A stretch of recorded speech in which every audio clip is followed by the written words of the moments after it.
La scène est classique, presque un cliché, peint dans des nuances de gris et de pluie. Il est là, l'épaule, solide, fiable, toujours disponible. Elle est là, l'éplorée. Son visage, une porcelaine fragile, est enfoui dans son cou. Ses larmes sont une rivière chaude sur ta peau froide, et dans cette chaleur, tu ressens quelque chose de dangereux, l'espoir. Tu penses ? Je suis l'élu, celui qu'elle appelle quand le monde s'effondre. Tu es son port dans la tempête, son phare dans la nuit. C'est une illusion puissante, une drogue douce qui t'isole et te consume. Car une fois les larmes séchées, une fois la crise passée, que se passe-t-il ? Elle part.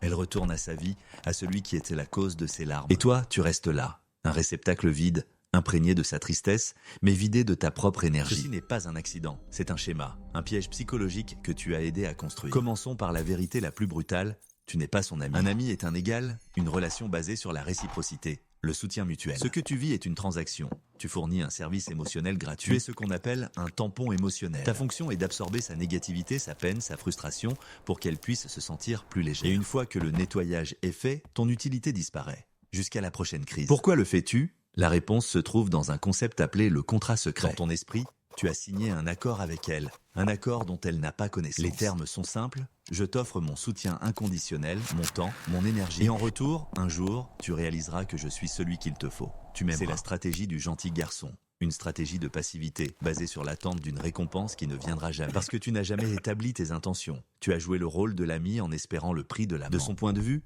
la situation est parfaitement claire. Tu es son confident, son rocher. Elle ne voit pas le contrat secret. Elle voit la gentillesse. Une gentillesse sûre, sans danger, car elle n'est pas réciproque. L'attraction naît du mystère, du défi, de la tension. En étant toujours disponible, tu élimines toute tension. Tu n'es pas un défi. Tu es une certitude.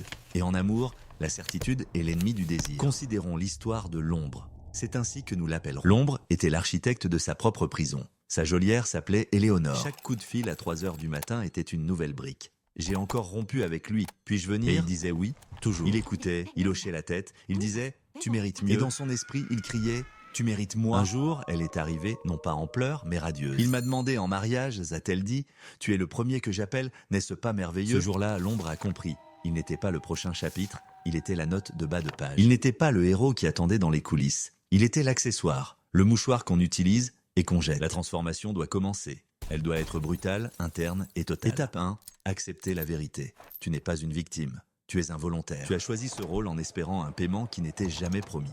C'est une mauvaise inversion et il est temps de la liquider. Étape 2. Créer la distance, le sevrage. Tu dois devenir indisponible, pas méchamment, mais fermement. Tu n'es plus le service d'urgence ouvert 24/7. Je suis occupé. Je ne peux pas maintenant. Ces phrases sont tes nouveaux boucliers. Elle protestera. Elle tentera de te culpabiliser. Tu as changé. La bonne réponse ? Oui, j'ai changé. Point final, pas de justification. Étape 3, redéfinir la relation ou y mettre fin. Soit vous construisez une véritable amitié, avec des échanges équilibrés, soit vous n'êtes rien. Le vide est préférable à un rôle qui te dévore vivant. Ce n'est pas être cruel, c'est le respect de soi le plus fondamental. Ton énergie émotionnelle est ta ressource la plus précieuse.